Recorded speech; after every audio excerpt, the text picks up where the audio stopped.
ప్రయాసం. యెహోవా పట్టణమును కాపాడని ఎడల దాని కావలి కాయువారు మేలుకొని ఉండుట వ్యర్థమే. మీరు వేకువనే లేచి చాలా రాత్రి అయిన తర్వాత పండుకొనుచు కష్టార్జితమైన ఆహారము తినుచునుండుట వ్యర్థమే. తన ప్రియులు నిద్రించుచుండగా ఆయన వారికి ఇచ్చుచున్నాడు. కుమారులు యెహోవా అనుగ్రహించు స్వాస్థ్యము, గర్భఫలము ఆయన ఇచ్చు బహుమానమే. యవన కాలమందు పుట్టిన కుమారులు బలవంతుని చేతిలోని బాణములు వంటివారు. వారితో తన అంబుల పొది నింపుకున్నవాడు ధన్యుడు.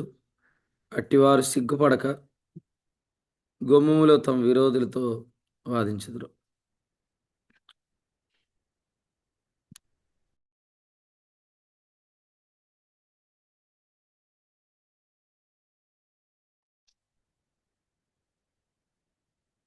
ప్రభు స్తోత్రం.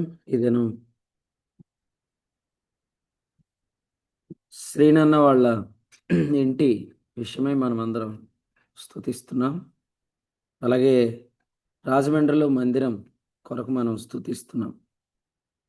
ఈ దినం ప్రభు ఈ కీర్తన మనకు అనుగ్రహించాడు.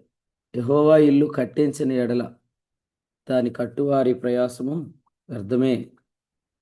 యెహోవా పట్టణమును కాపాడని ఎడల దాని కావలి కాయువారు మేలుకొని ఉండుట వ్యర్థమే. ఈ కీర్తనలో మనము చాలాసార్లు వింటాము. ఈ కీర్తన ఒక కుటుంబాన్ని ఉద్దేశించి రాసిన కీర్తనగా చాలాసార్లు కుటుంబంలో మనం చదువుకుంటాం.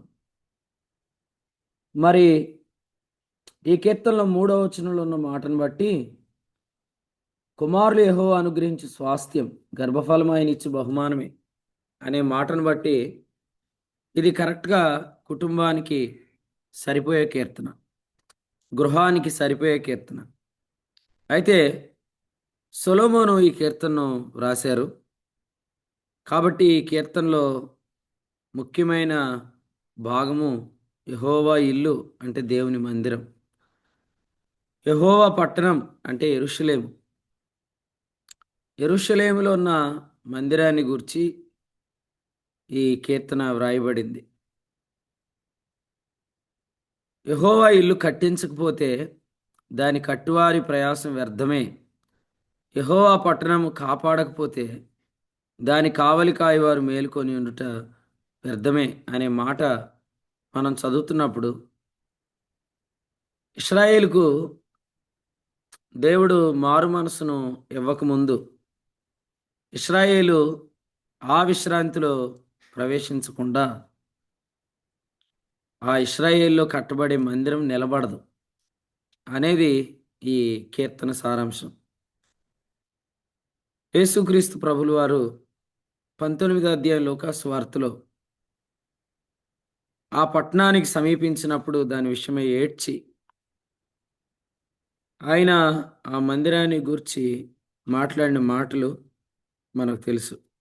42వ వచనం, 43వ వచనం లూకాసు వార్త 19వ అధ్యాయంలో మనం చూస్తున్నప్పుడు, నీవును ఈ నీ దినమందైన సమాధాన సంబంధమైన సంగతులను తెలిసి కొనిన ఎడల నీకెంతో మేలు, గాని ఇప్పుడు అవి నీ కన్నులకు మరుగు చేయబడి ఉన్నవి అనే మాట ఇక్కడ మనం చూస్తున్నాం. తర్వాత చూడండి వచనం 43, ప్రభు నిన్ను దర్శించిన కాలము నీవు ఎరగకుంటివి గనుక నీ శత్రువులు నీ చుట్టూ గట్టుకట్టి ముట్టడి వేసి అన్ని ప్రక్కలు నిన్ను అరికట్టి నీలోనున్న నీ పిల్లలతో కూడా నేను నేల కలిపి నీలో రాతి మీద రాయి నిలిచి ఉండనీయని దినములు వచ్చునని చెప్పాడు. ఈ రెండు మాటలు మనం గమనిస్తున్నప్పుడు ఆయన పట్టణం విషయమై ఏడ్చాడు. రెండవదిగా ఆయన మందిరాన్ని గురించి మాట్లాడాడు. కారణం ఏంటంటే ఈ నీ దినంలో నీకు ఇంకా మారు మనసు రాలేదు. ఈ నీ దినంలో నీకు ఇంకా మారు మనసు రాలేదు కాబట్టి ఇంకా నీవు విశ్రాంతిలో ప్రవేశించే సమయం రాలేదు. ఇంకా నువ్వు విశ్రమించే సమయం రాలేదు. విశ్రమించక ముందు నువ్వు ఇల్లు కట్టినా నిలబడదు. విశ్రమించక ముందు నువ్వు పట్టణాన్ని కట్టినా అది నిలబడదు. అందుకనే ఇక్కడ 2వ వచనంలో చెప్తూ అన్నాడు, మీరు వేకువనే లేచి అన్నాడు. ప్రసంగి గ్రంథంలో దేవుని వాక్యంలో ఎలా వ్రాయబడింది చూడండి. ప్రసంగి గ్రంథం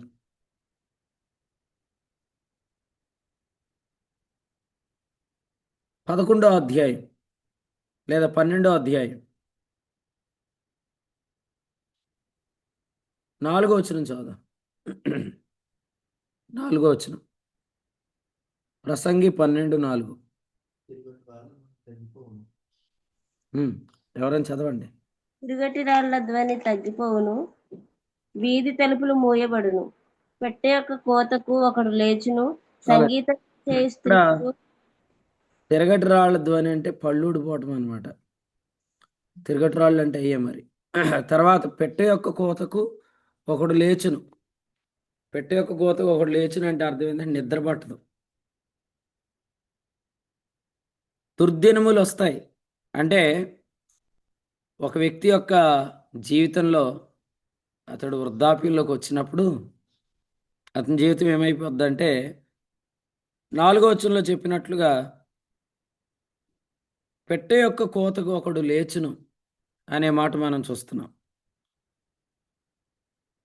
అంటే అతడు చిన్న చిన్న శబ్దాలకు కూడా లేచిపోతాడు, నిద్ర పట్టదు. కాబట్టి నువ్వు వేకువనే లేచి అంటే జూమ్ కూడుక్కు లేచి అని కాదు, నిద్ర పట్టగా చాలా రాత్రి అయిన తర్వాత పండుకొనొచ్చు. అంటే చాలా రాత్రి అయిన తర్వాత కూడా ఏం జరగదు, నిద్ర పట్టదు.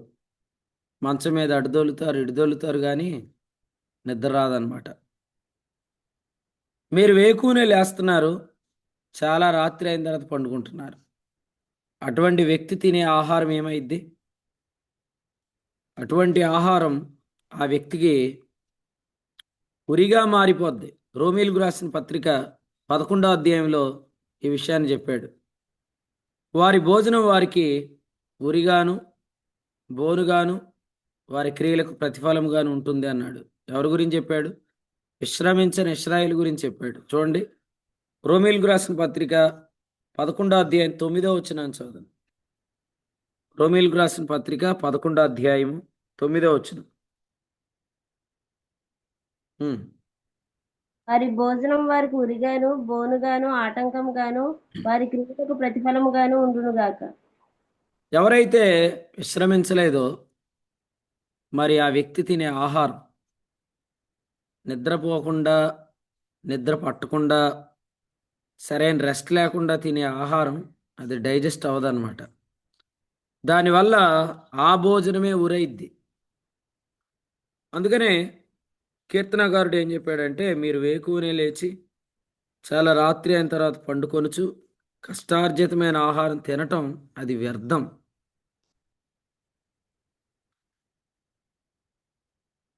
17వ అధ్యాయము నిర్గమాకాండంలో ఇశ్రాయేల్ దేవుడు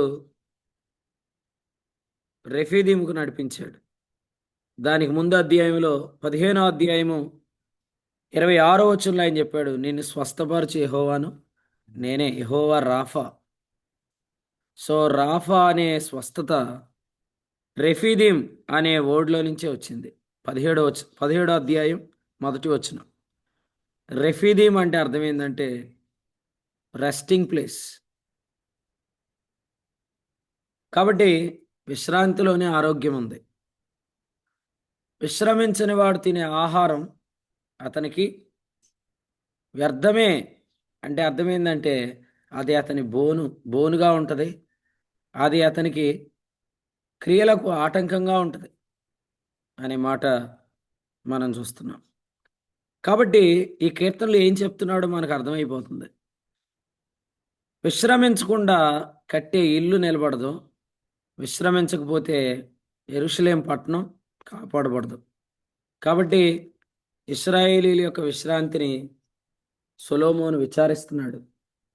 ఇశ్రాయేలీల యొక్క విశ్రాంతిని సొలొమోను ప్రేమిస్తున్నాడు. రూతు గ్రంథం చూడండి మరొకసారి దేవుని వాక్యంలో.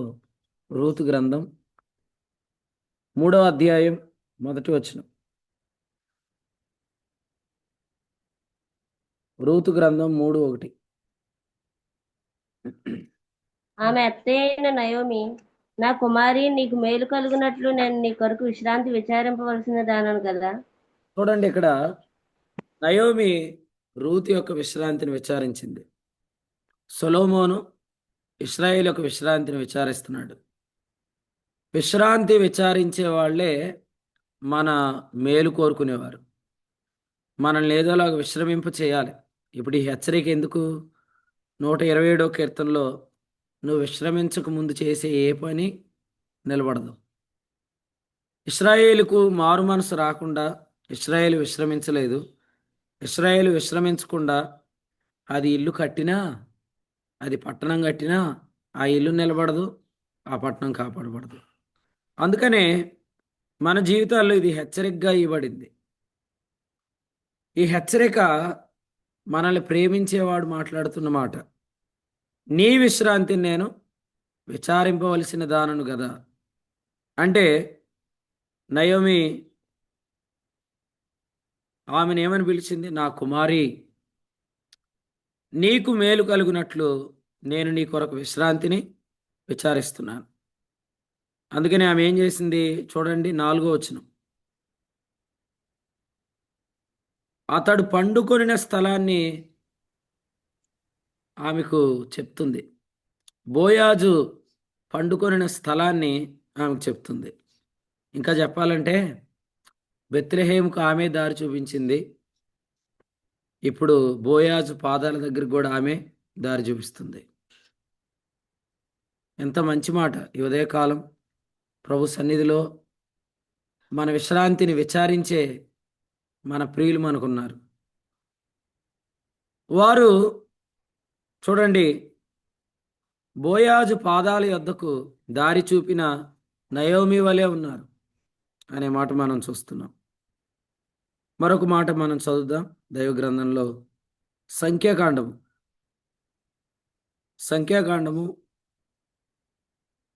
10:33 చదువుదాం. సంఖ్యాకాండం 10వ అధ్యాయం 33వ వచనం. వారు యెహోవా కొండ నుండి 3 దినములు ప్రయాణం చేసిరి. వారికి విశ్రాంతి స్థలము చూచుటకు ఆ 3 దినముల ప్రయాణములో యెహోవా నిబంధన మందసము వారికి ముందుగా సాగెను. ఇక్కడ చూడండి, నిబంధన మందసాన్ని మోస్తున్న యాజకులు లేదా నిబంధన మందసం ఇశ్రాయేలీలకు విశ్రాంతి స్థలాన్ని చూస్తుంది. ఇటువంటి నాయకత్వం, నయోమి లాంటి పెద్దవారు, మందసాన్ని మోస్తున్న మరి యాజకులు, సేవకులు, నాయకులు, వారు మన విశ్రాంతిని విచారిస్తున్నారు. మనకు విశ్రాంతి స్థలం చూసే కాపరులు, మనల్ని విశ్రమింపజేసే నాయకులు, మన మేలును కోరుకునేవారు అనే మాట మనం చూస్తున్నాం. వారి హెచ్చరికను మనం ఏమాత్రం కూడా తిరస్కరించొద్దు. ఎందుకంటే మేలు విశ్రమించకుండా మనకు మేలు ఉండదు. ఎందుకంటే విశ్రమించకుండా మనం ఎవరం కూడా కట్టింది ఏది నిలబడదు. యెరూషలేములో ఆ మందిరాన్ని గురించి వారు ఏమనుకుంటున్నారు? ఇది ఎంత సౌందర్యంగా ఉంది చూడండి అంటున్నారు. మత్తయి సువార్తలో 24వ అధ్యాయం 1వ వచనం. యేసు దేవాలయం నుండి బయలుదేరి వెళ్ళుచుండగా ఆయన శిష్యులు ఆ దేవాలయపు కట్టడాలు ఆయనకు చూపింపవచ్చిరి. ఏమని చూపిస్తున్నారు? ఈ మందిరం ఎంత బాగుందయ్యా, ఇది శృంగారించబడింది, వాట్ ఏ బ్యూటిఫుల్ టెంపుల్ అని వాళ్ళు చెప్తున్నప్పుడు 2వ వచనంలో ప్రభు అన్నాడు, ఇవన్నీ చూచున్నారు కదా, రాతి మీద రాయి ఒకటైనా నిలిచి ఉండదని చెప్పాడు. ఎందుకంటే వాళ్ళు విశ్రమించలేదు. వాళ్ళకు మారు మనసు వచ్చే గడి ఇంకా రాలేదు. వారి కొరకైన క్రీస్తు యేసు పంపబడలేదు. ఇప్పుడున్న యేసు క్రీస్తు వారి కొరకు నియమించబడిన క్రీస్తు యేసు కాదు. కొన్నిసార్లు మనం రెస్టారెంట్లో ఆర్డర్ ఇస్తాం. ఆర్డర్ ఇచ్చినప్పుడు మనం సాధారణంగా ఏం చెప్తాం? ఆర్డర్ ఇచ్చినప్పుడు కొంచెం త్వరగా రావాలండి, మాకు చాలా పని ఉంది, మేము త్వరగా వెళ్ళిపోవాలని చెప్తా అని చెప్పినా కూడా అది అరగంటకి గంటకు కానీ రాదు. కానీ ఒక్కోసారి ఏం జరిగిద్దంటే 5 నిమిషాల్లోనే వచ్చింది. 5 నిమిషాల్లో వచ్చి మన టేబుల్ మీద పెడతారు. టేబుల్ మీద పెట్టగానే ఇలా కాదు కాదు మీకు కాదు సార్, పక్క టేబుల్ వాళ్ళకని పట్టుకుపోతారు. అంటే అది మన కొరకు రాలేదు, పక్క టేబుల్ వాళ్ళది అనుకోకుండా మన టేబుల్ మీద పెట్టాడు. అలాగే యేసు ప్రభు యెరూషలేములోకి వచ్చాడు, కానీ ఇశ్రాయేల్ కొరకు కాదు, సంఘాన్ని స్థాపించడానికి వచ్చాడు. సో ఇశ్రాయేలీలు ఏమనుకుంటున్నారంటే ఇశ్రాయేలు రాజ్యం స్థాపించబడుతుంది అనుకుంటున్నారు. కానీ ఇది పై వచనాలు ఏమని చూడండి, 23వ అధ్యాయం 35వ వచనం. 23:35 చదవండి. నీతిమంతుడైన హేబేలు రక్తం మొదలుకొని బలిపీఠమునకును దేవాలయమునకును మధ్య మీరు చంపిన బరకీయు కుమారుడగు జకరియా రక్తం వరకు భూమి మీద చిందింపబడిన నీతిమంతుల రక్తం అంతయు మీ మీదకు వచ్చును. రైట్. ఈ వచనాన్ని మనం చూస్తున్నప్పుడు వీళ్ళు ప్రవక్తలు చంపారు. ప్రవక్తలను చంపిన వీళ్ళు అంత త్వరగా ఎలా మారు మనసు పొందుతారు?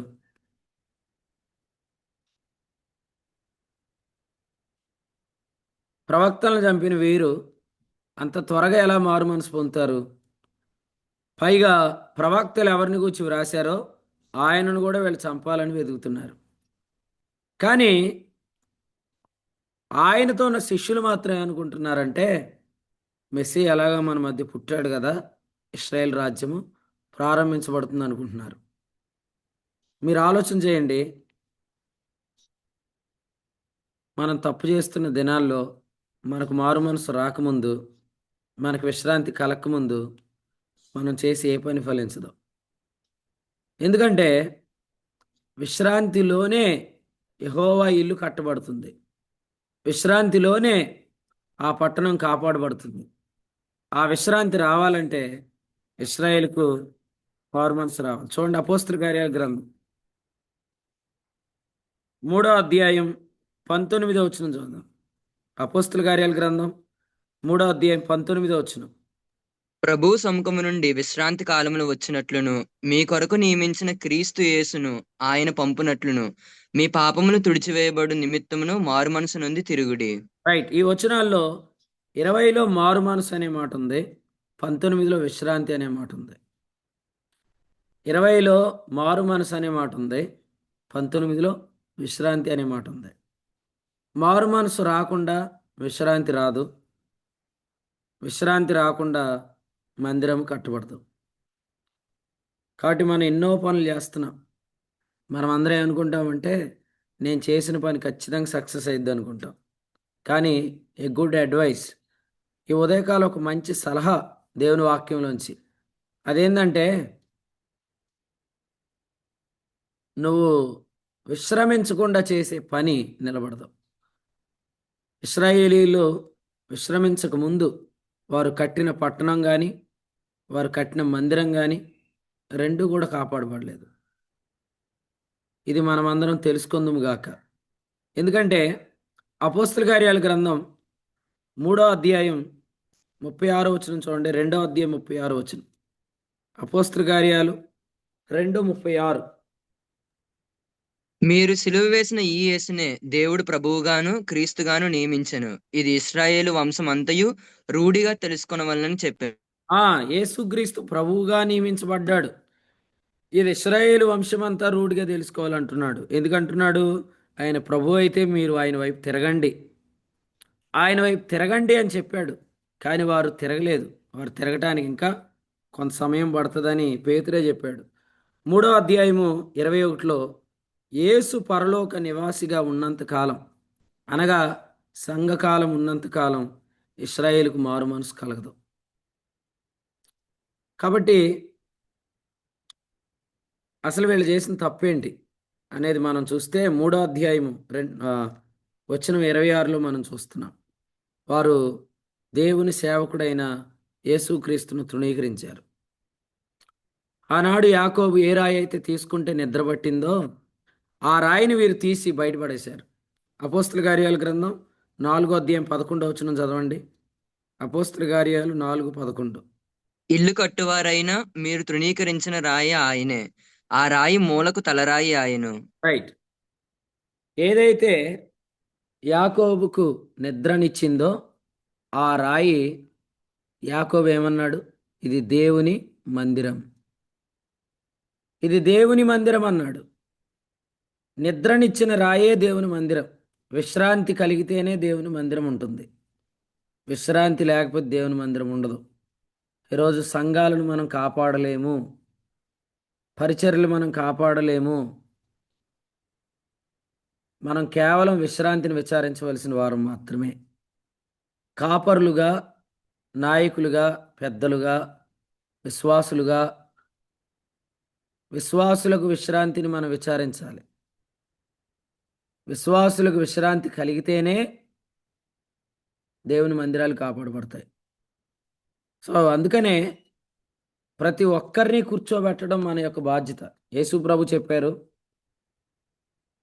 వారిని కూర్చుండబెట్టండి. యోహాను సువార్తలో 6వ అధ్యాయంలో శిష్యులుగా ఆయన అప్పగించిన ఆజ్ఞ, శిష్యులుగా ఆయన అప్పగించిన బాధ్యత. యోహాను సువార్త 6వ అధ్యాయం 10, యేసు జనులను కూర్చుండబెట్టుడి అని చెప్పాడు. మన పని ఏంటంటే విశ్రమింపజేయటమే. నయోమిలాగా విశ్రాంతిని విచారించాలి. నిబంధన మందసంలాగా విశ్రాంతి స్థలాన్ని చూడాలి. కాపరిగా మన పని ఏంటంటే, నాయకుడిగా మన పని ఏంటంటే, పెద్దలుగా మన పని ఏంటంటే, విశ్వాసులుగా మన పని ఏంటంటే, మనము అందరినీ కూర్చుండబెట్టాలి, విశ్రమింప చేయాలి. విశ్రమించకుండా మరి దేవుని పని కట్టబడదు, కాపాడబడదు. ఇది మనం అర్థం చేసుకోవాలి కదా. ప్రాకారాన్ని కట్టింది ఎవరు చెప్పండి బైబిల్లో? ప్రాకారాన్ని కట్టింది ఎవరు? నెహెమ్యా.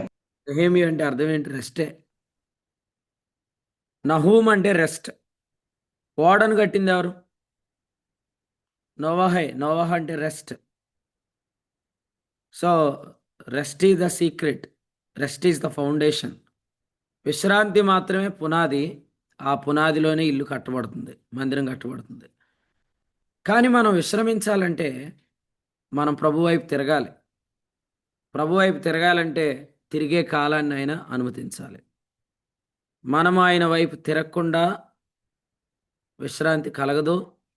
విశ్రాంతి కలగకుండా మనం చేసే పని నిలవదు. నిలబడని పని చేయటం ఎందుకు? విశ్రాంతి మీద ఫోకస్ పెడితే అంతే చాలు. ప్రభువా నాకు విశ్రాంతి దయచేయి, నాకు మారు మనసు దయచేయి, నేను మారాలి, నేను తిరగాలి, నాకు విశ్రాంతి కావాలి. ఈలోపు నేను చేసే ఏ పని నిలబడదయ్యా కదండి. కొన్నిసార్లు మనం చేసేవి ఎలా ఉంటాయంటే, మనం తప్పు చేస్తాం, కానీ మనం ప్రభు వైపు తిరగకుండానే ఆ తప్పులోనే దేవుని పని చేస్తాం. ఎందుకు చేస్తాం ఈ దేవుని పని? ఆ తప్పు తప్పుగా కనబడకుండా ఉండటానికి. కానీ వీటి వల్ల ఏం ప్రయోజనం ఉండదు, ఆ పని నిలబడదు. మనం ప్రభు వైపు తిరగటమే ఇప్పుడు చేయాల్సిన పని. మనకు విశ్రాంతి కలగటమే ఇప్పుడు ఆయన మనకి ఇవ్వాల్సిన కృప. అప్పుడు చేసే పని మాత్రమే నిలబడుతుంది. అందుకనే 23వ కీర్తనలో ఇలా చెప్పాడు. కీర్తనల గ్రంథం 23వ కీర్తన, 23వ కీర్తన చూడండి, వచనం 2. పచ్చిక గల చోట్లను ఆయన నన్ను పరుండ చేయుచున్నాడు. శాంతికరమైన జలముల యొద్ద నన్ను నడిపించుచున్నాడు. ఆరో నా వచనం. ప్రాణము నా ప్రాణమునకు ఆయన సేద తీర్చుచున్నాడు. తన నామమును బట్టి నీతి మార్గముల్లో నన్ను నడిపించును. 6వ వచనం అయ్యా, 3 చదువుతున్నాం. నేను బ్రతుకు దినములన్నీయు కృపాక్షేమములే నా వెంట వచ్చును. చిరకాలము యెహోవా మందిరములో నేను నివాసము చేసేదను. 2 వచనాలు చూడండి. పచ్చిగల చోట్ల నన్ను ఆయన పరుండ చేయుచున్నాడు అన్న తర్వాత 6లో ఏమన్నాడు? చిరకాలం యెహోవా మందిరంలో నేను నివాసం చేస్తానన్నాడు. అంటే దావీదు ఇక్కడ ఏం చెప్తున్నాడు? చిరకాలం ఉండే మందిరం గురించి చెప్తున్నాడు. చిరకాలం ఉండే మందిరం, నిత్యం ఉండే మందిరం గురించి చెప్తున్నాడు. ఎప్పుడు చెప్పాడు ఈ మాట? పచ్చిగల చోట్ల ఆయన నన్ను పరుండ చేయుచున్నాడు అన్న తర్వాత చెప్పాడు. కాబట్టి ఈ మందిరం నిత్యం ఉంటుంది, దావీదు అప్పటికి మందిరాన్ని చూడలేదు. మందిరం కట్టకముందే దావీదు ప్రభు దగ్గరికి వెళ్ళిపోయాడు. అయితే చిరకాలం ఉండే మందిరానికి సీక్రెట్ మాత్రం దావీదు చెప్పాడు. మందిరము ఎప్పుడు నిత్యం ఉంటుందంటే పచ్చిక గల చోట్లు ఉండాలి. రెండవది, ఆ పచ్చిక గల చోట్లలో విశ్రాంతి. యోహాను సువార్త 6వ అధ్యాయంలో ఆ చోట చాలా పచ్చిగా ఉండేను. ప్రభు చెప్పిన మాట ఏంది? వారిని కూర్చుండబెట్టండి. సో అందుచేత విశ్రాంతి పొందకుండా మనం చేసే పని నిలబడదు. విశ్రాంతినిచ్చేది ఏది? అమూల్యము సజీవమైన మూలరాయి ఆయనే ప్రభు అయిన యేసుక్రీస్తు. యేసుక్రీస్తును వెలుపల వేస్తే మందిరాలు నిలబడవు. యేసుక్రీస్తును కేంద్రం చేస్తేనే మందిరాలు నిలబడతాయి. అందుకనే ప్రకటన గ్రంథంలో 3వ అధ్యాయము 20వ వచనంలో చెప్పినట్లుగా, ఇదిగో నేను తలుపు వద్ద నిలుచుండి తట్టుచున్నాను. ఇశ్రాయేలు మందిరంలో ఆయన బయటికి వెళ్ళిపోయాడు. ఈనాడు ఆత్మ సంబంధమైన మందిరంలో కూడా ఆయన బయటికి వెళ్ళిపోయాడు.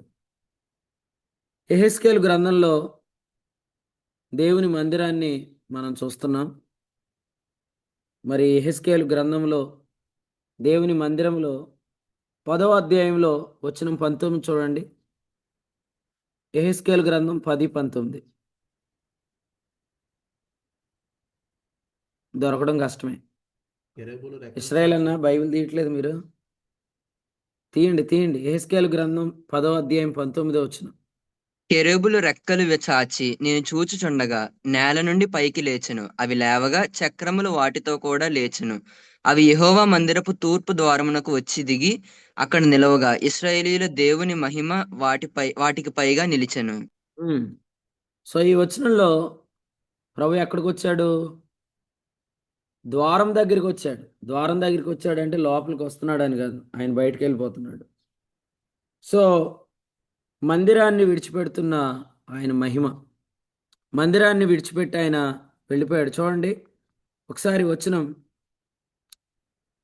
మీరు 8వ అధ్యాయం మీరు చదివితే 8వ అధ్యాయంలో, అలాగే 9వ అధ్యాయంలో, ఇప్పుడు 10వ అధ్యాయంలో, ఆయన ఈ 3 అధ్యాయాల్లో వారిని విడిచిపెట్టి వెళ్ళిపోవడం మనం చూస్తున్నాం. 4వ వచనం చూడండి, 10వ అధ్యాయం 4వ వచనం.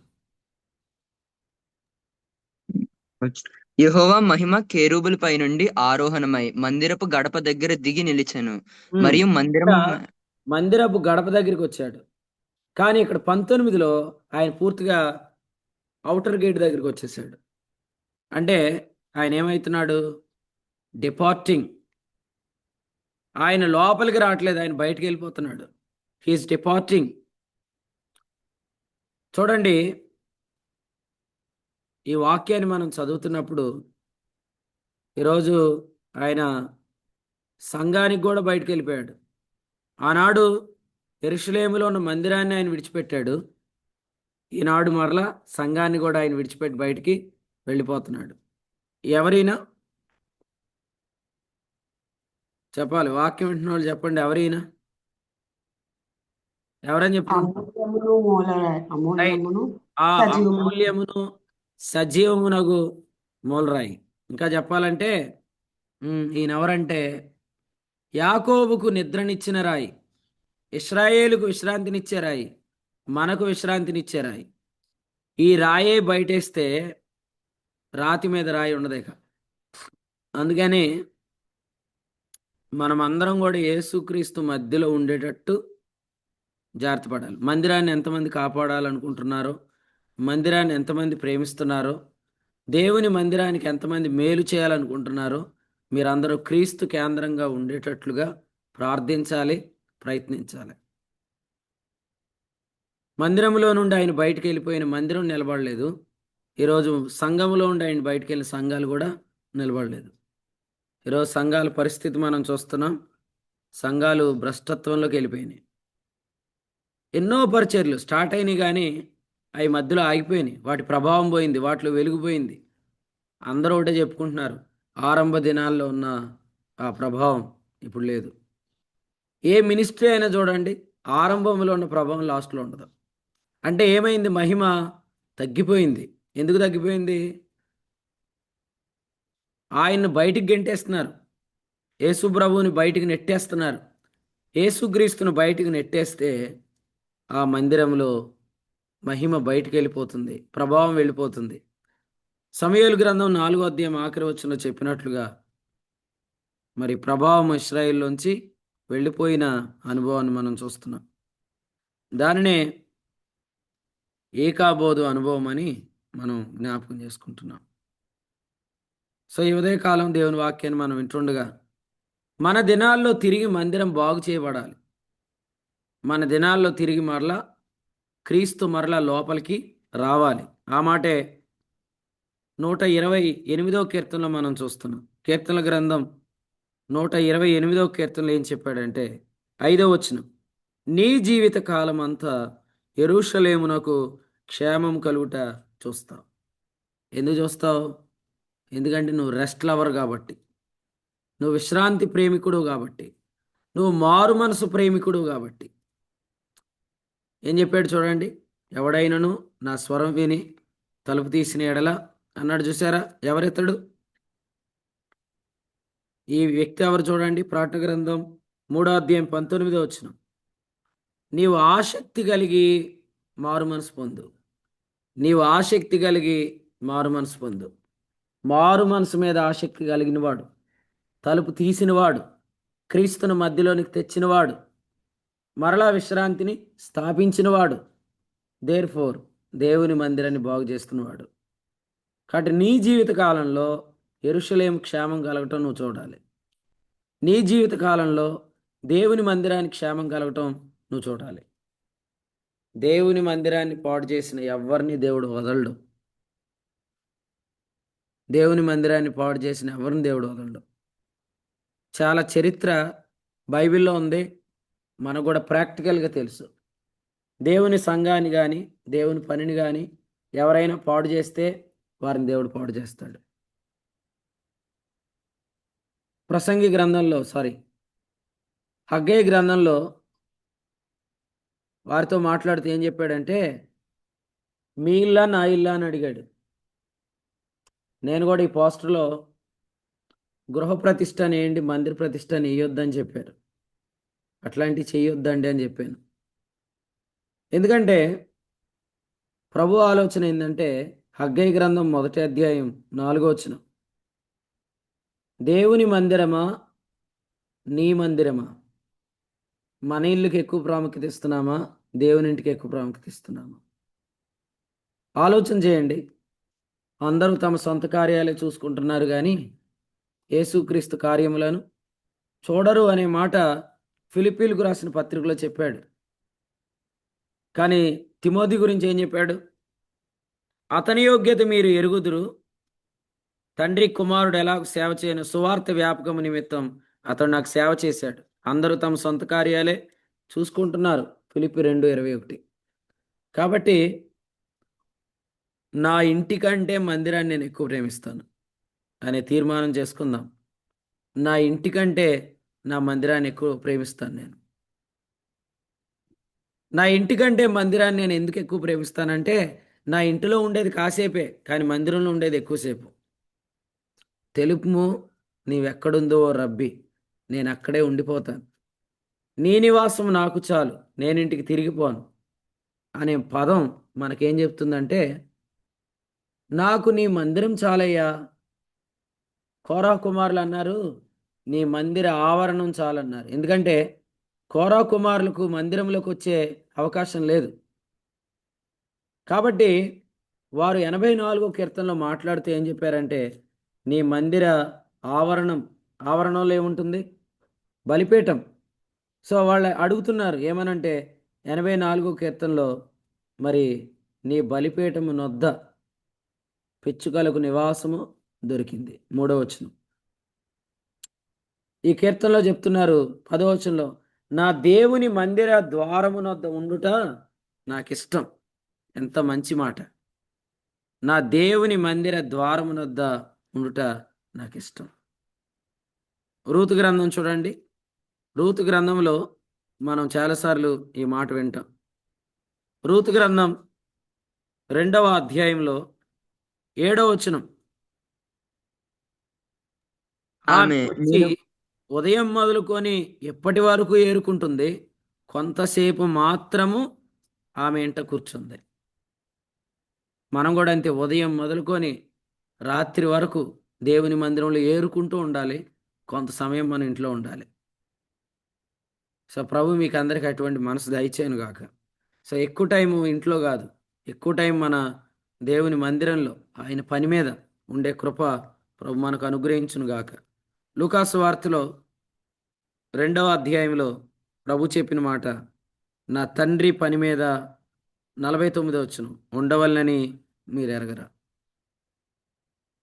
సో చాలామందికి సొంత కార్యాలే ఉన్నాయి, వదిలేయండి. మన వరకు మనం ఒక తీర్మానం చేసుకోవాలి, ప్రభువా నా వరకైతే నేను ఎక్కువ సమయం నీ సన్నిధిలో గడిపే కృప నాకు దయచేయండి, ఎక్కువసేపు నేను నీ పని మీద ఉండే కృప నాకు దయచేయండి. మరి దేవుని మందిరము పాడై ఉంటుండగా, ఆడియో తగ్గించండి మరి ఫోన్ది. నేను ఎక్కువ సమయం మరి నీ ఇంటిలో ఉండే కృప నాకు దయచేయండి, నీ పని మీద ఉండే కృప నాకు దయచేయండి. నీ మందిరం పాడై ఉంటుండగా నేను సరంబ వేసిన ఇండ్లలో నివసించడానికి ఇది సమయం కాదు అనే కృప ప్రభు మనకు దయచేయను గాక. దావీదు చెప్పాడు ఏమనంటే, నేనైతే ఇల్లు బాగా కట్టుకున్నాను కానీ మరి దేవుని మందిరాన్ని మాత్రం నేను బాగా కట్టలేదు, కాబట్టి నాకు దేవుని మందిరం కట్టాలని ఉంది అని చెప్పాడు. ఆ ఆ ఆలోచన మనలో రావాలి. అరే మనం దేవుని సంఘానికి ఏం చేస్తున్నాం, దేవుని పని మీద మనకు మనసు రావట్లేదు, మనం మన పని మీదే మనకి ఎక్కువ మనసు కలుగుతుంది అనేది మనం ఆలోచన చేయాలి. దేవుని మందిరానికి మనం ఏం చేసినా దేవుడు మనల్ని ఆశీర్వదిస్తాడు. ఎందుకంటే హగ్గై గ్రంథంలో ఆయన చెప్పిన మాట ఏంటంటే, ఇది మొదలుకొని నేను మిమ్మను ఆశీర్వదించేదను. ఎంత మంచి మాట. హగ్గై గ్రంథం 2వ అధ్యాయంలో చెప్పాడు, ఇది మొదలుకొని నేను మిమ్మను ఆశీర్వదిస్తాను. సో శ్రీనివాస్ గారికి, హనోక్ గారికి, అలాగే వినోద్కి, రాజమండ్రి స్థానిక సంఘ సభ్యులందరికీ ప్రభు చెప్తున్న వాగ్దానం, ఇది మొదలుకొని నేను మిమ్మల్ని ఆశీర్వదిస్తాను. ఎందుకంటే మరి వాక్యంలో ఏముంది, వాక్యంలో ఏముంది చూడండి.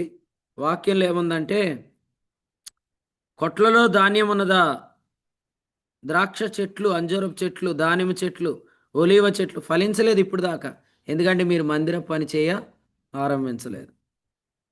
అది కొంతమంది ఏమనుకుంటున్నారంటే, మందిరం ఎలా కట్టేస్తాం, దేవుని పని ఎలా చేస్తాం, ఏదైనా మనకు ఉండాలి కదా అని. శ్రీనన్నను మీరు చూసి నేర్చుకోండి, ఆయన ఇల్లు కట్టాడంతే, అది కూడా ప్రభు వారికి స్థలం ఇవ్వటం ఆశ్చర్యం. అందులో ఇల్లు కట్టడానికి పూనుకున్నప్పుడు ఆయనకి ప్రభు హృదయంలో భారం ఉంచాడు, ఆయన తన ఇంటి పైన మందిరానికి స్థలం ఇచ్చాడు. మనం మాత్రం చాలా లెక్కలేస్తాం. కానీ అసలు మీరు మొదటి అధ్యాయము 15వ వచనం చూడండి, 13వ వచనం చూడండి, 12వ వచనం, 12వ వచనం, హగ్గై గ్రంథం మొదటి అధ్యాయం 12వ వచనం, పూనిరి. 15వ వచనం, మొదలు పెట్టిరి. అసలు పూనకమే రావట్లేదే. ప్రభువా కనీసం మా ప్రియుల్లో పూనకం పుట్టించు, శ్రీని గారి చేత అయినా పూనాలి, మొదలు పెట్టాలి. అసలు ఆరంభిస్తే కదా ఏదైనా. అన్నా జూమ్లో వీడియోలు ఆన్ చేసుకోమంటే ఆ, మరి సంఖ్య తగ్గిపోతుంది, చాలామంది రారు కదా అంటే, అసలు నువ్వు పోనాలా, ఫస్ట్ మొదలెట్టాలా, మొదలెడితే వాళ్ళు వస్తారు. ప్రభు ఏం చెప్పాడు, ఈ పట్టణంలో నాకు చాలా జనం ఉందని చెప్పాడు, అన్నాడా లేదా? ఈ పట్టణంలో నాకు చాలా జనం ఉంది అన్నప్పుడు ఏం చేశాడు? తెస్సలోనికలో 3 వారాలు ఉన్నాడు కదా, కానీ కొరింథీలో 3 సంవత్సరాలు ఉన్నాడు. 3 వారాలుండి చేసిన పరిచర్య, 3 అర్ధవారాలుండి చేసిన పరిచర్య, 3 అర్ధ సంవత్సరాల నుండి చేసిన పరిచర్య ఉంది. ఆయన ఎఫెసులో 3 సంవత్సరాలు ఉన్నాడు, కొరింథీలో 3 అర్ధ సంవత్సరాలు ఉన్నాడు. ఎందుకున్నాడు? స్వాస్థ్య జనాన్ని నమ్మాడు. ఈరోజు కూడా అంతే, ఎవరు వస్తున్నారు, ఎవరు వస్తారు, మనం అవసరమా ఇదంతా, ఇది మనకు అనవసరం. దర్శనం మనకుంది. దర్శనం ఏంటి? అదిగో స్వాస్థ్య జనం అదిగో వచ్చుచున్నారు, ఆరాధికుల ప్రపంచం మనం చూస్తున్నాం. డే బై డే ఈ పరిచర్లో దేవుడు ఒక్కొక్కరిని కలుపుతున్నాడు. అది మనం స్పష్టంగా చూస్తున్నాం. అపోస్తుల కార్యాల గ్రంథం 2వ అధ్యాయం ఆఖరి వచనం. అనుదినము చేరిక, అనుదినము చేరిక ఉంది. ఎవ్రీడే ఒక కొత్త వ్యక్తి ఈ పరిచర్లోకి వస్తున్నాడు. సో దీన్ని బట్టి మనం ఏం చేయాలా? పెట్టుబడి పెట్టాలా. మన ఇంట్లో ఏసీ ఉంది కదా, దేవుని మందిరంలో ఫ్యాన్ పోయినా కూడా మనం ఆలోచన చేయం. ఎవరో ఒకరు బాగు చేస్తారులే అనుకుంటాం. మన ఇంట్లో ఏసీ ఉంది కానీ దేవుని మందిరంలో ఏం లేదు. ఆడెవడో అనుకున్నాడంట, మనం అందరం ఇల్లు ఎట్టుకుంటున్నాం, స్వామివారి గుడి ఏసీ లేదని బొమ్మకి ఎట్టాడంట ఏసీ కదా. మనం అలాంటి గుళ్ళో లేం కదా, సమాజముగా కూడి వస్తున్న వారి మందిరంలో ఉన్నాం. కానీ ఆ మందిరానికి మనం ఏం చేస్తున్నాం? మనకు టైల్స్ ఉన్నాయి, మన ఇంటికి సీలింగ్ ఉంది, మనం ఏసీ పెట్టుకుంటాం కదండి. మన ఇల్లు కూడా చాలా బాగా కట్టుకుంటాం. కానీ దేవుని మందిరం దగ్గరికి వచ్చినప్పటికి ఏం ఆలోచిస్తాం? ఎవరో ఒకరు చేస్తారులే అనుకుంటాం. కానీ నేను విన్న సాక్ష్యం ఏంటంటే, ముందు టైల్స్ పైన వేసేయండి అన్నాడు ఆయన, శ్రీని బ్రదర్. ముందు టైల్స్ పైన వేయండి, ఆ తర్వాత కింద ఇంట్లో వేయండి అన్నాడు. అసలు కట్టింది ఇల్లు, కానీ తర్వాత కట్టింది మందిరం. కానీ ముందు టైల్స్ ఎక్కడేమన్నాడు? కాబట్టి ప్రభు మన అందరికీ ఆ సహోదరుడి మూలంగా సరైన నడిపింపు మనకు కూడా ప్రభు కలిగించును గాక. ఎందుకంటే మన ఆలోచన వేరుగా ఉంటుంది. ఈరోజు మనం అందరం కూడా ఇల్లులు కట్టుకుంటున్నాం, సరంబి వేసిన ఇండ్లలో నివసిస్తున్నాం. కానీ చూస్తే మందిరానికి ఒక స్థలం లేదు, మందిరం కట్టడానికి ఒక పునాది లేదు, మందిరం కట్టడానికి పూనుకున్నది లేదు అనేది మనం చూస్తున్నాం. ఇది ఆలోచన.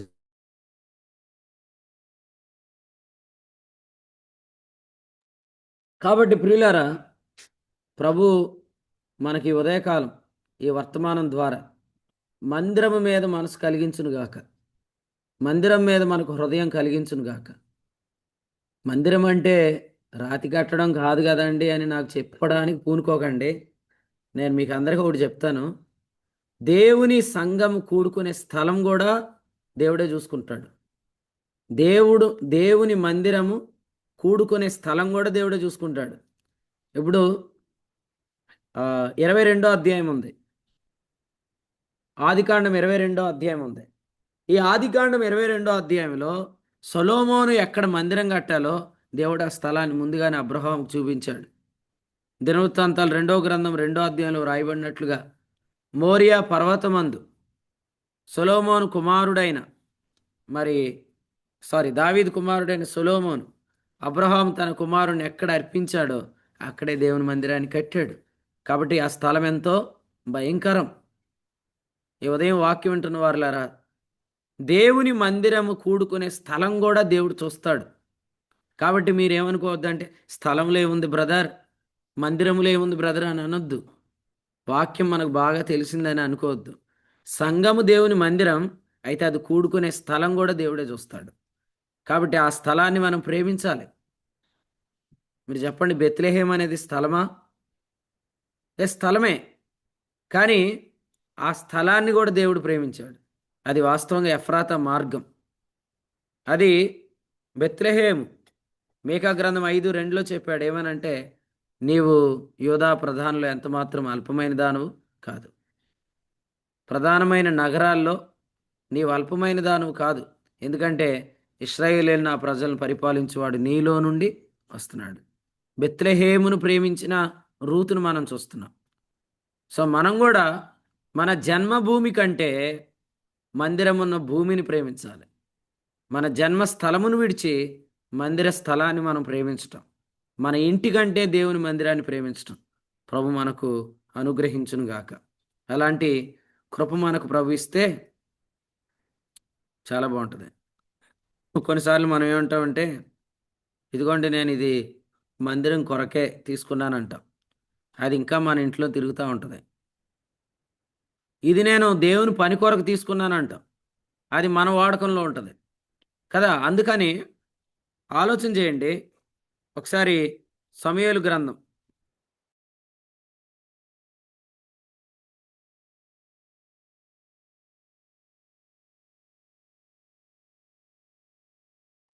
సమూయేలు మొదటి గ్రంథం 1:28 చదువు.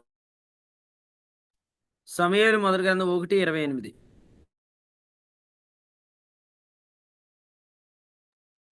కాబట్టి నేను ఆ బిడ్డను యెహోవాకు ప్రతిష్ఠించుచున్నాను. తాను బ్రతుకు దినములన్నిటిను వాడు యెహోవాకు ప్రతిష్ఠుడని చెప్పాను.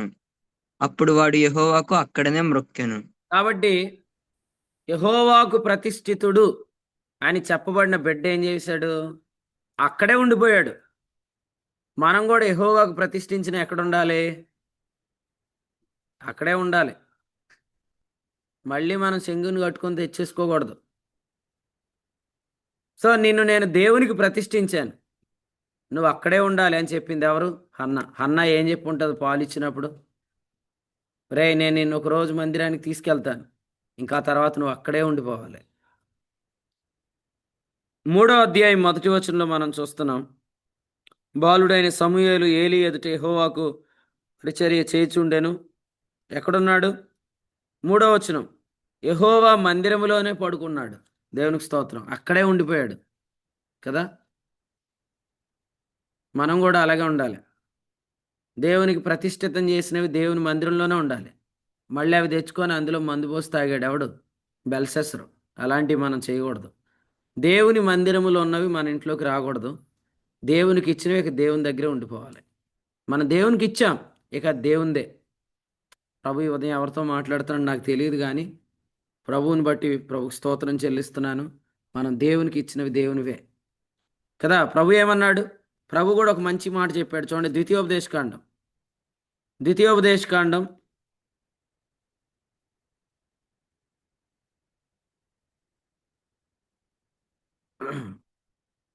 29వ అధ్యాయం 29వ వచనం చూద్దాం. 29. ద్వితీయోపదేశకాండం 29.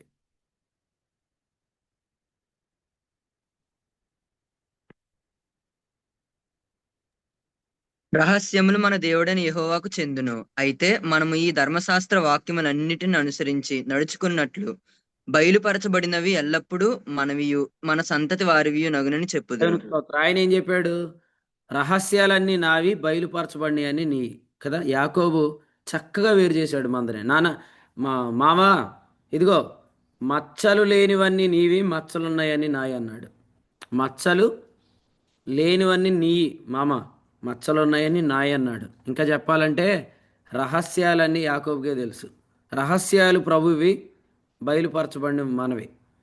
ఇప్పుడు మనం ఆలోచన చేస్తే ఇంత గ్రంథములో, దైవ గ్రంథంలో ఎన్నో రెవల్యూషన్స్ దేవుడు మనకి ఇచ్చాడు. ఇవ్వకముందు అవన్నీ ఎవరివి? దేవునివి. ఇచ్చిన తర్వాత ఎవరివి? మనవి, మన పిల్లలవి కూడా. ఇప్పుడు నాకు ఏదైనా రెవల్యూషన్ వస్తే మీకేదంతా ప్రయోజనకరమైనది ఏది నేను దాచుకోను. నాకు ఏది ప్రభు ఇచ్చాడో అది నా పిల్లలకి నేను ఇచ్చేస్తున్నాను. ఎందుకంటే ప్రభు చెప్పాడు, రహస్యాలు వరకు నావి, బయలుపరచబడి నీవి, నీ సంతతి వారివి అని చెప్పాడు. మరి అలాగైతే ప్రతిష్ఠితమైనవి ఎవరివి? దేవునివే.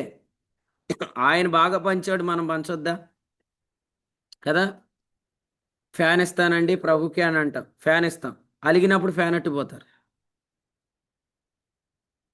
ఏసీ ప్రభుకి ఇస్తారు, అలిగారు అనుకోండి ఆ ఏసీ పంపించేయండి కదా. నేను పరిచర్యకి వచ్చి కారు కొన్న కొత్తలో ఒక ఆయన నాకు 15,000 విలువ చేసే కారు వాషర్ ఇచ్చాడనమాట. ఇస్తే నేను దాన్ని ఉపయోగించడం చేతకాక పైనే పెట్టా చాలా కాలం. ఆ మధ్యలో ఆ బ్రదర్ రావట్లేదని చెప్పి నేను దాన్ని పంపించే ప్రయత్నం చేశాను, కానీ అది వెళ్ళలేదు. ఒకరోజు దాని వెనకాల వచ్చాడు ఒక గెహజీ. వస్తే నేను వెంటనే సర్ది పెట్టిలో పెట్టి పంపించేశాను. ఆ తర్వాత ఇంకొక ఆయన కొన్ని అడిగాడు, నేను ఇచ్చినవి నాకు ఇచ్చేయమని అడిగాడు కదా. అలిగిన వాళ్ళు అందరూ ఏం చేస్తారు? మళ్ళీ ఆ ఫ్యాన్లు పీక్కొని వెళ్ళిపోతారు, ఆ ఏసీలు పీక్కొని వెళ్ళిపోతారు. ఇంకేమంటారు? టైల్స్ మేమే వేయించాం, ఒత్తే పీక్కెళ్ళిపో, నీకు ఒత్తే పీక్కెళ్ళిపో, లేదా ఎంత అయిందో చెప్పు మరి. ఎందుకంటే మనం ఎలాగ ఆలోచిస్తాం, కానీ దేవునికి ఇచ్చినవి ఇక దేవునివే. అవి ప్రభుకి ఇచ్చాం, ఇక ప్రభు వాటిని గురించి ఇంకా ఎక్కువ మాట్లాడకండి. ఫ్యాన్ల మీద పేర్లు రాయటం కదా, పోడియాల మీద పేర్లు రాయటం, ఇవన్నీ ఉండకూడదు మన జీవితాల్లో కదా. ఎవరో ఫ్యాన్ మీద పేరు రాసి ఫ్యాన్ తెప్పొద్దనిందంట. ఎందుకంటే తిప్పితే ఫ్యాన్ మీద పేరు కనపట్ల, ఇక ఫ్యాన్ ఎందుకు ఇచ్చినట్టు మరి. కాబట్టి ఇలాంటి వాళ్ళు ఉన్నారు, ఇప్పుడు కూడా ఉన్నారు. ప్రభువుకి ఇచ్చింది ఇక ప్రభువుదే కదండి. ప్రభువుకి ఇచ్చింది ఇక ప్రభువుదే. దాని గురించి ఇంక మీరు నేను ఇచ్చాను ఎలా ఉంది చూసావా ఇంకేం మాట్లాడొద్దు, దాని గురించి వదిలేయండి. అవన్నీ ఏం చేయబడ్డాయి అన్నాడు పురాతన గ్రంథంలో 12వ అధ్యాయంలో. కననై ఉన్న స్త్రీ కనగానే ఏం జరిగింది? ఆ శిశువు ఎక్కడికి వెళ్ళిపోయాడు? సింహాసనం దగ్గరికి వెళ్ళిపోయాడు. 5వ వచనం.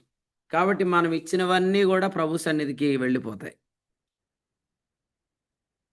సమూయేలును కనింది, సమూయేలు దేవుని మందిరం దగ్గరికి వెళ్ళిపోయాడు. అలాగే మనం కూడా ఏమైనా కన్నామనుకోండి, అవన్నీ దేవునికి ప్రతిష్ఠితమైతే అవన్నీ దేవుని దగ్గరికి వెళ్తాయి.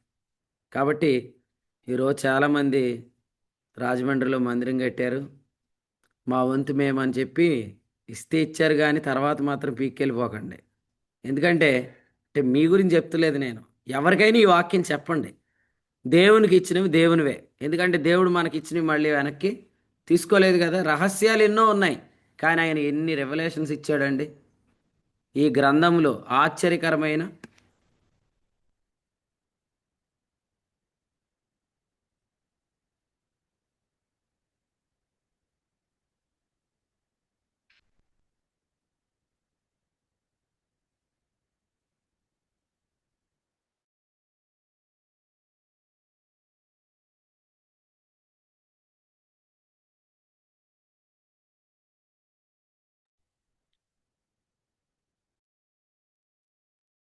రైట్ వినండి. ఆ, ప్రభుకి స్తోత్రం. ఇప్పుడు ప్రకటన గ్రంథం 12వ అధ్యాయంలో మనం చదువుకున్నట్టుగా ఆ శిశువు కనగానే అతడు దేవుని సింహాసనం దగ్గరికి వెళ్ళిపోయినట్లుగా మనం కూడా ఏదైనా దేవుని కొరకు చేసినవన్నీ దేవుని దగ్గరికి వెళ్తాయి. ఇప్పుడు చూడండి, ఎన్నో రహస్యాలు ఉన్నాయి, కానీ దేవుడు వాటిని మనకు మరుగు చేయక బయలుపరిచాడు. వాటిని అన్నిటిని మనకు మన సంతతి వారికైనా ఆయన పంచి ఇచ్చాడు. సేమ్ అలాగే దేవునికి ఇచ్చినవి కూడా అవి దేవుని సన్నిధిలోనే అవి ఉండిపోనట్లుగా మనము ఆలోచన చేయాలి. సో ఈ ఉదయకాలం మందిరం గురించిన ఈ తలంపుల్లో ఆఖరిగా కీర్తన గ్రంథం 127వ కీర్తనలో మరొక మాట మనం జ్ఞాపకం చేసుకొని ప్రార్థన చేద్దాం. 127వ కీర్తనలో 3వ వచనాన్ని మనం చూద్దాం. 3వ వచనం. కుమారులు యెహోవా అనుగ్రహించు స్వాస్థ్యము, గర్భఫలము ఆయన ఇచ్చు బహుమానమే. దీని పై వచనంలో ఏమని చదువు? తన ప్రియులు నిద్రించుచుండగా ఆయన వారికి ఇస్తున్నాడు. ఎవరైన ప్రియులు? ఎవరైన ప్రియులు? ఎవరు విశ్రాంతిని ప్రేమిస్తారో వారు ఆయన ప్రియులు. అది గుర్తుపెట్టుకుందాం. ఎవరు నిద్రిస్తారో వారు ఆయన ప్రియులు కదండి. వివాహమైన తర్వాత వివాహంలోనికి వచ్చిన ఇద్దరు ఏం ప్రేమించాలి? వారిద్దరూ కూడా వారి యొక్క పానుపును ప్రేమించాలి. అప్పుడు దేవుడు వారికి కుమారులను ఇస్తాడు, అప్పుడు దేవుడు వారికి గర్భఫలాన్ని ఇస్తాడు. వివాహానికి బయట పానుపును ప్రేమించకూడదు. కాబట్టి వారు దేవునికి ప్రియులు కాదు. ఎవరు దేవునికి ప్రియులు? ఎవరైతే మరి వివాహ వ్యవస్థను ప్రేమిస్తున్నారో, అందులో ఉన్న పానుపును ప్రేమిస్తున్నారో వారు ఆయనకు ప్రియులు. అలాగ ఇచ్చేవారే ఆయన కుమారులు. అలా వచ్చేదే గర్భఫలం. ఇష్మాయేలు గర్భఫలం కాదు, ఇష్మాయేలు గర్భఫలం కాదు, ఇష్మాయేలు ఆయన కుమారుడు కాదు. ఇశ్రాయేలే నా కుమారుడు, ఇష్మాయేలు నా కుమారుడు కాదు. ఇస్సాకు వలనైనదే నీ సంతానం అని చెప్పాడు. కాబట్టి ఈరోజు మందిరంలో మనము మతాన్ని ప్రకటించకూడదు. దేవుని మందిరంలో మతాన్ని ప్రకటించకూడదు. మతము అంటే ధర్మశాస్త్రం. మతం అంటే ధర్మశాస్త్రం. ధర్మశాస్త్ర సంబంధులు దేవుని పిల్లలు కాదు, వారు కుమారులు కాదు, అది గర్భఫలము కాదు. కాబట్టి మన మందిరం ఎవరితో నింపబడకూడదు? ధర్మశాస్త్ర సంబంధులతో నింపబడకూడదు. రాజమండ్రి మందిరం అంతా విశ్వాస సంబంధంతో నింపబడును గాక. రాజమండ్రి మందిరంలో ధర్మశాస్త్ర సంబంధులతో కాదు, విశ్వాస సంబంధంతో నింపబడాలి. ప్రస్తుతం ఉన్న యెరూషలేం దేంతో నింపబడింది? గలతీయులకు రాసిన పత్రిక 4వ అధ్యాయం. ప్రస్తుతమందున్న యెరూషలేము దాని పిల్లలతో దాస్యమందున్నది. అంటే ప్రస్తుతమందున్న యెరూషలేంలో ఎవరున్నారు? ధర్మశాస్త్ర సంబంధులు ఉన్నారు. వాళ్ళు చేసే పని ఏంటి? పరలోక రాజ్యాన్ని వారు బలాత్కారంగా పట్టుకుంటారు. చెప్పిన వాక్యం వినరు, కానీ ఆ ఆశీర్వాదాలన్నీ కావాలని కోరుకుంటారు. మాంసం ఉడకనివ్వరు, మాంసం కావాలని మీద పడతారు కదా. కానీ అలాంటి వారు కాదు. ఇప్పుడు ప్రభు ఇస్తున్న వాగ్దానం ఏంటంటే, వారితో తన అంబుల పొది నింపుకొని వాడు ధన్యుడు. చూడండి, మా మందిరంలో ఉన్న వాళ్ళందరూ విశ్వాస సంబంధులే. అంటే వాళ్ళు అబ్రహాముకున్నట్టి విశ్వాసపు అడుగుజాడలు కలిగిన వారే. వారు వాగ్దానాలను ధర్మశాస్త్రం ద్వారా వారు ప్రయత్నించరు. వారు వాగ్దానాలను విశ్వాసం మూలంగానే వెతుకుతారు. అలాంటి వారితో మన మందిరం నింపబడుగాక. సో మందిరాలు ఖాళీ అవుతున్నాయి, మందిరాలు నింపబడుతున్నాయి. మందిరాలు ఎవరితో ఖాళీ అవుతున్నాయి? ధర్మశాస్త్ర సంబంధులతో ఖాళీ అవుతున్నాయి. కానీ మందిరాలు ఎవరితో నింపబడుతున్నాయి? విశ్వాస సంబంధంతో నింపబడుతున్నాయి. కాబట్టి మీరు ఆయన ప్రియులైతే మందిరాన్ని వీళ్లతో నింపండి కదా. యేసుప్రభు పెళ్ళిలో ఏం చెప్పాడు? యోహాను సువార్త 2వ అధ్యాయంలో, ఆ 6 రాతి బాణాలను నీళ్లతో నింపండి. ఈరోజు కూడా మన మందిరాలను ఎవరితో నింపాలి? విశ్వాస సంబంధులతో నింపాలి. మన మందిరాల్లో విశ్వాస సంబంధులు ఉండేటట్టు జాగ్రత్త పడాలి. జనం ముఖ్యమైన టాపిక్ కాదు, వారు విశ్వాస సంబంధుల, ధర్మశాస్త్ర సంబంధుల అనేదే ఇంపార్టెంట్ టాపిక్. సో ప్రభు ఈ ఉదయకాలం ఈ తలంపులు మనందరి వినికిడిలో దీవించునుగాక.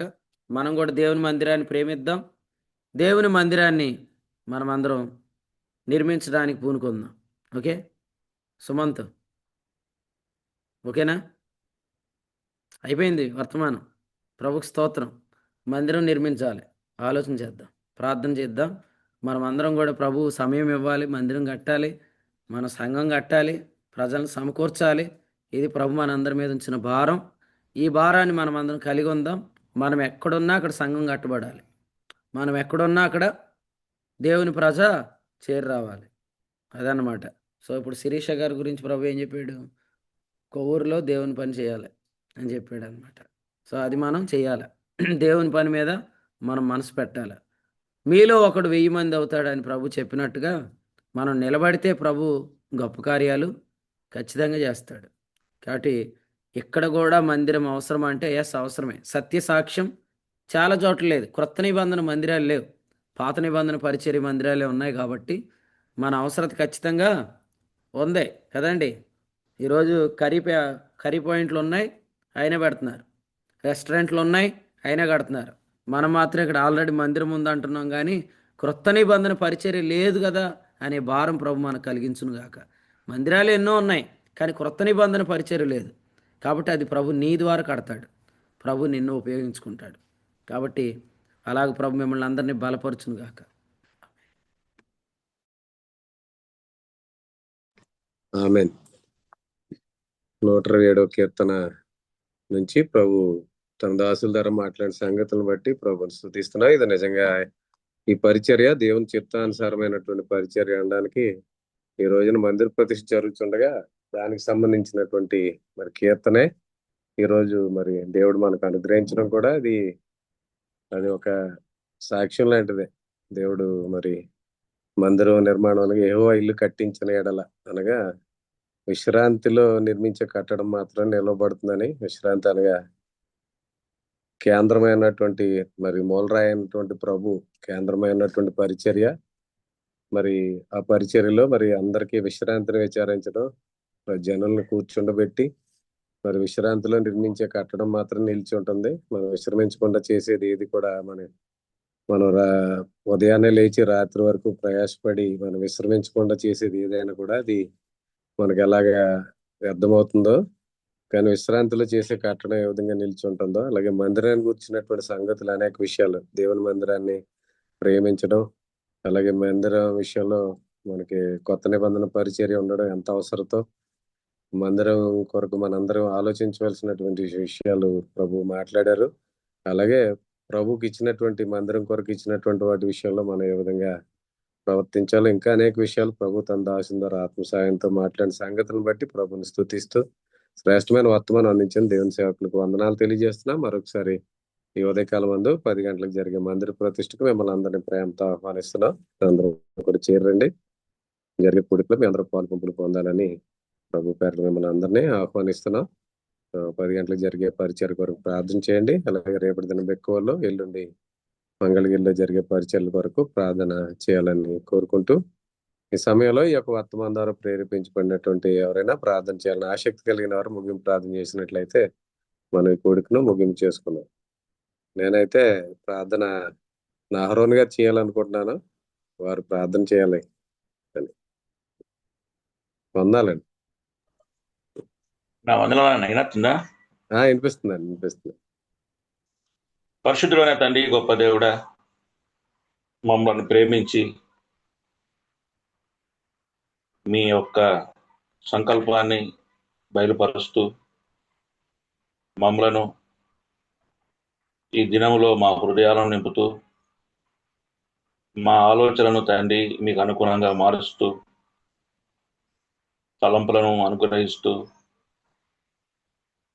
దేవా, ఈ పరిశుద్ధ గ్రంథంలో తండ్రి ఒకరోజు రహస్యంగా ఉన్న వాటిని మాకు బయలుపరిచి ఈ దినము ప్రతి ఆలోచన మా ప్రియులకు ఇస్తూ మీరు తండ్రి జరిగిస్తూ వస్తున్న ప్రతి ఏర్పాటును బట్టి స్తుతిస్తూ వందనాలు చెల్లిస్తుంటున్నా.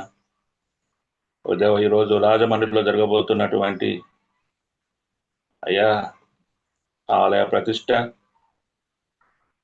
కీర్తన 127 అధ్యాయ ప్రకారం దేవా, మీరు సరి అయినటువంటి ప్రమాణంలో మమ్మలను నడిపిస్తున్నారు. ఓ దేవా, ఇంతగా ఈ పరిచర్యను ఎన్నో ఉన్నప్పటికీ విశ్వాస సంబంధమైనటువంటి గృహము మీరు ఎంతగా ఇష్టపడుతున్నారు దేవా. అలనాడు దేవ, ఏ యాకోబు అయితే రాయి విశ్రాంతినిచ్చింది, ఇది దేవుని మందిరం అగును అని ప్రవచించాడో, ఆ విశ్రాంతిలోనికి దేవా మమ్మల్ని అందరినీ నడిపిస్తూ అదే విశ్రాంతిని కొనసాగుటలో కూడా నయోమి ఋతు విషయంలో విచారించి ఇంటి పెద్దగా తన బాధ్యత చూపుతుంది.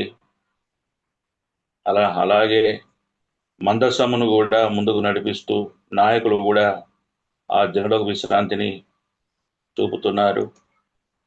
అలాగే పచ్చని గడ్డి మీద అనేక జనాల్ని 50 మంది కూర్చొనబెట్టి వారిని విశ్రాంతిని కూర్చోబెడుతున్నటువంటి ప్రభుని క్రీస్తుల వారు ప్రభువా, అలనాడు దావీదు కూడా కీర్తన భాగంలో కూడా నేను కూడా దేవుని మందిరంలో నేను సేద తీర్చుతున్నానని తన విశ్రాంతిని ఇంతగా మమ్మలను అయ్యా నువ్వు ఏర్పరిచిన స్థలంలోనికి ఆ విశ్రాంతిలోనికి సమకూరుస్తూ ఈనాటి నాయకులను కూడా దేవా మీరు జ్ఞాపకం చేస్తున్నారు.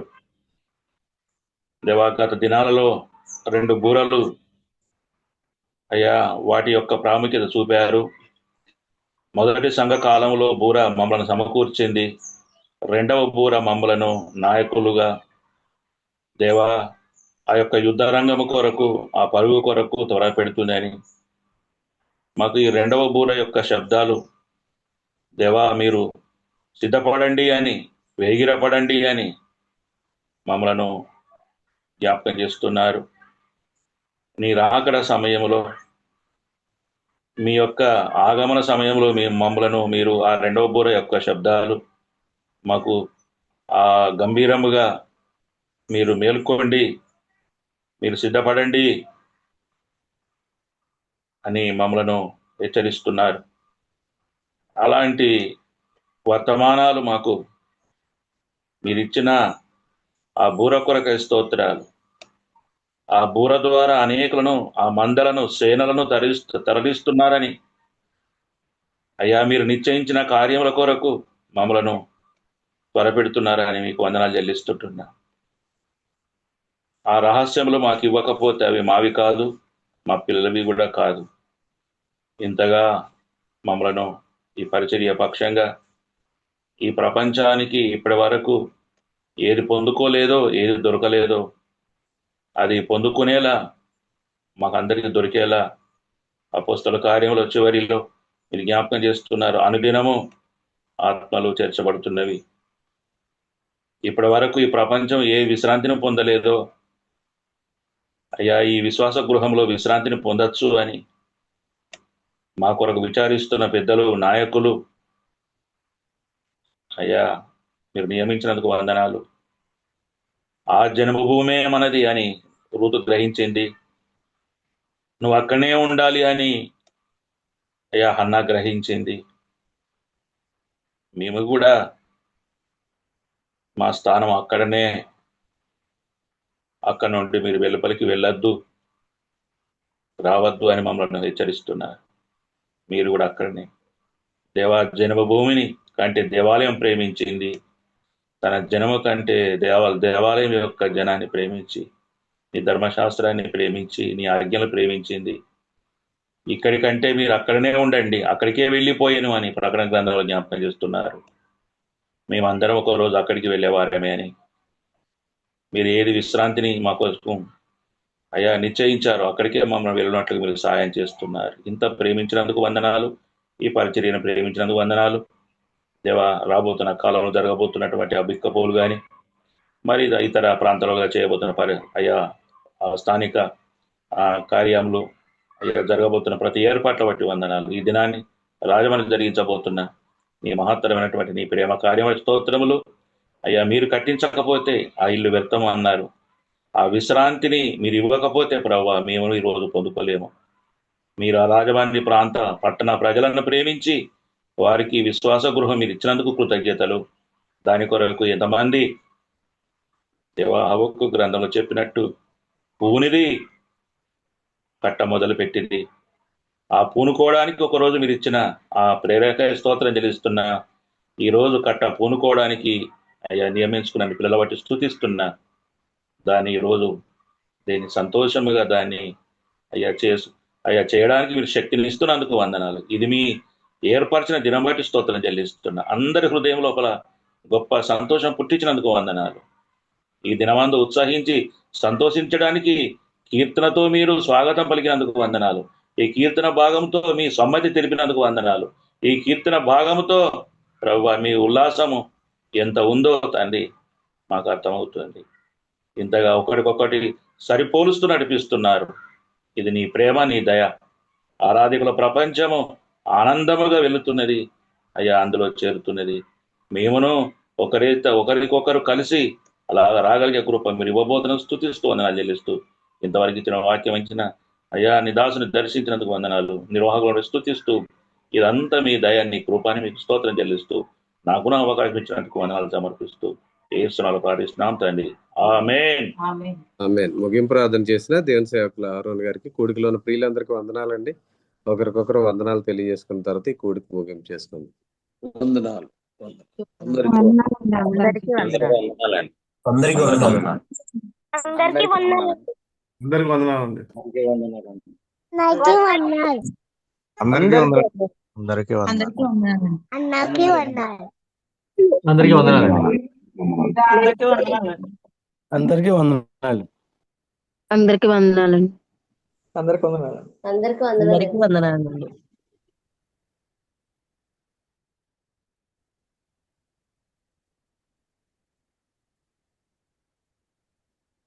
అందరికీ వందనాలండి. డానీకి వందనాలు.